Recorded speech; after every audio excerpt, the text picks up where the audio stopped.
नमस्कार, मैं हूं देवांजलि मोइत्रा। कुछ लोगों ने कहा कि मोरारी जी बापू ने भगवान कृष्ण का अपमान कर दिया। कुछ लोगों ने कहा कि यदुवंशी का अपमान हो गया। कुछ ने कहा कि मोरारी जी बापू ने हिंदू धर्म को ठेस पहुंचाई। जितनी मुंह उतनी बातें।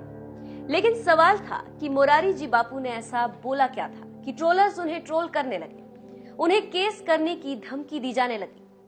पहले आप वो सुनिए जिसे सुनाकर आपको बताया गया कि मोरारी जी बापू ने यदुवंश, हिंदू धर्म और भगवान कृष्ण का अपमान किया।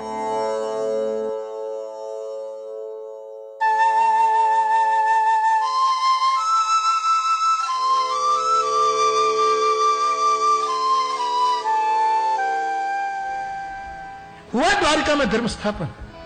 उसकी जनता, उसके बेटे के बेटे दून शराब पीते थे। द्वारिका के राजमार्ग पर शराब पीते थे। कुछ बातों तो मैं आपको न बताऊं वो ही अच्छा है, लेकिन जो है छेड़छाड़ होती थी। न दिन कोई देखता था न रात, और उनके परिवार के लोग थे।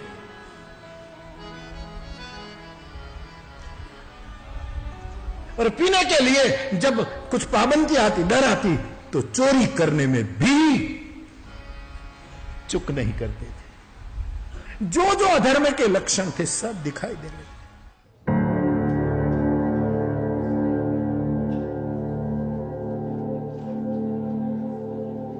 जाहिर सी बात है, चंद सेकंड के इस वीडियो को देखकर किसी भी हिंदू का खून खौल जाएगा, क्योंकि ये हिंदुओं के सबसे बड़े आराध्य भगवान कृष्ण से जुड़ा हुआ था। मोरारी जी बापू की बातें सीधे सीधे आराध्य भगवान कृष्ण पर उंगली उठा रही है। इसे कौन बर्दाश्त करता? केस करने की धमकी देने लगे। लेकिन चंद सेकंड का ये वीडियो पूरा सच नहीं था। अब सवाल है कि सच क्या था? सच जानने के लिए आपको कुछ मिनट तक ठहरकर इस वीडियो को देखना होगा। कृष्ण की शताब्दी महोत्सव पूरा हुआ द्वारिका में, और मेहमान विदा हो रहे थे। अब कृष्ण के शेष 26 वर्ष आयु के, मैं एक और मेरी पीड़ा व्यक्त करूं कि 100 के बाद 26 तक की जो कृष्ण की जीवनी है, बड़ी दर्दनाक है। इस अवतार ने क्या क्या इन 26 साल में झेला नहीं। मैं कभी कभी प्रवाह चला तो आपके सामने मुखर होता। हर व्यक्ति जो उनकी थी वो उनको फरियाद कर रही है 26 साल। तूने ये क्या किया, तूने ये क्या, तुमने ये क्या किया। इनमें कई आप्तजन थे। रुक्मिणी भी ताना मारती है, सत्यभामा भी ताना मारती है। राधा कम नहीं बोली। कृष्णा, द्रौपदी, सब कुछ ने कुछ बोला। मुझे हरीश भाई ये लगता है कि यह आदमी ने जो बाबा जी जो प्रतिज्ञा की थी, स्वामी जी महाराज हमारे प्रभु द्वारिका से आते हैं, तो जो कृष्ण ने गीता में कहा धर्म संस्थापनार्थाय, मैं धर्म के स्थापन के लिए आता हूं, यह आदमी पूरे संसार में धर्म स्थापना के लिए टूट गया, द्वारिका में धर्म स्थापन न कर सका। Fail, totally fail. हुआ द्वारिका में धर्म स्थापन। उसकी जनता, उसके बेटे के बेटे दून शराब पीते थे। द्वारिका के राजमार्ग पर शराब पीते थे।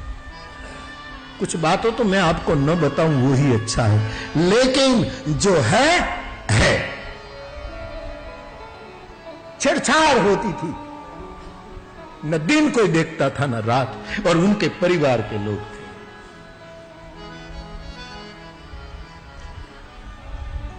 और पीने के लिए जब कुछ पाबंदी आती, डर आती, तो चोरी करने में भी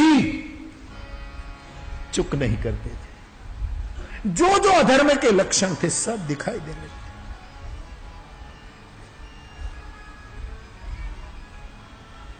ये तो तब जाना गया, शताब्दी के दूसरे दिन रात को नारद ने विदाई नहीं ली है, उद्धव ने विदाई नहीं ली है। दोनों कृष्ण की आज्ञा लेकर द्वारिका की रात्रिचर्या देखने के लिए निकलते हैं कि द्वारिका में क्या हो रहा। कृष्ण के चेहरे से दोनों रो पड़ते थे कि आदमी बहुत दुखी। आपने 2 वीडियो देखे। दूसरे वीडियो में कोई काट छाट नहीं थी, कोई ट्विस्ट नहीं था। आंसुओं से डबडबाई मुरारी जी बापू की आंखें पूरी कहानी कह रही थी, और वो कहानी थी भगवान श्री कृष्ण के जीवन के आखिरी 26 सालों की। कहानी भगवान के जीवन के आखिरी सालों की पीड़ा और तकलीफ की थी। मुरारी जी बापू बता रहे थे कि 100 साल पूरा होते होते नियति के आगे भगवान भी कितने लाचार हो गए कि पूरी दुनिया में धर्म की स्थापना करने भगवान की आंखों के सामने द्वारका में अधर्म हो रहा था। ये कहानी भगवान के विवशता की है, सुनिए। गुजराती में कवि काग ने लिखा, तमे सुखड़ा लिधा के संतापो जन्मीने जदू कुड़मा। हे गोविंद, तूने अवतार लेकर सुख पाया कि दुख पाया, और तेरे परिवार में तेरी कोई कही बात जिसका शब्द सुनकर ब्रह्मांड हिल जाता। दुर्योधन की सभा में संधि का प्रस्ताव लेकर जब महाभारत की मूल कथा योगेश्वर जाते हैं, 80-80 हजार साल की तपस्या छोड़कर विंध्यवासी, हिमालय वासी, उदयस्तवासी, मेरू के वासी महात्मा समाधि छोड़कर भागे जा रहे थे हस्तिनापुर। किसी ने पूछा, योगियों कहां जा रहे हो? बोले, आज भगवान कृष्ण बोलने वाले हैं, ये वचन यदि सुनने में रह गए तो हमारा तप बेकार जाए। ये वाणी सुनने, उसके एक बोल कोई नहीं मानते, कोई स्वीकार नहीं करता। और मुझे कहने दो, उसका बड़ा भाई दाऊ 24 घंटों पीता था।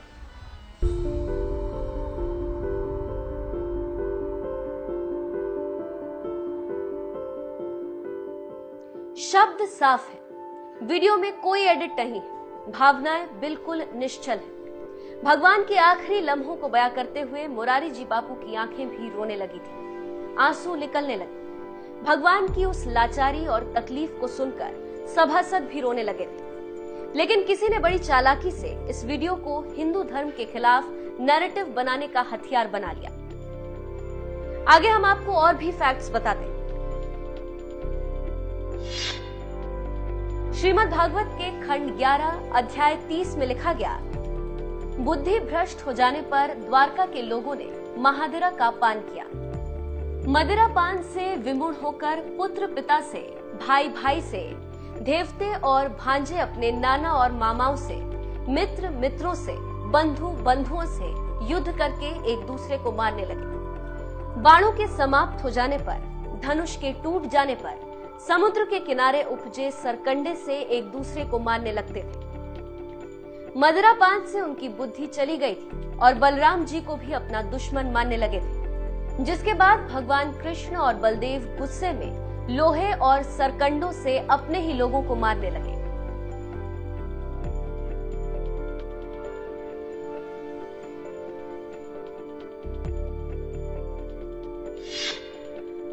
श्रीमद् भागवत के खंड 10 अध्याय 65 में लिखा है, भगवान बलराम ने यमुना को कैसे डराया, गोपियों के साथ वो कैसे रहते थे।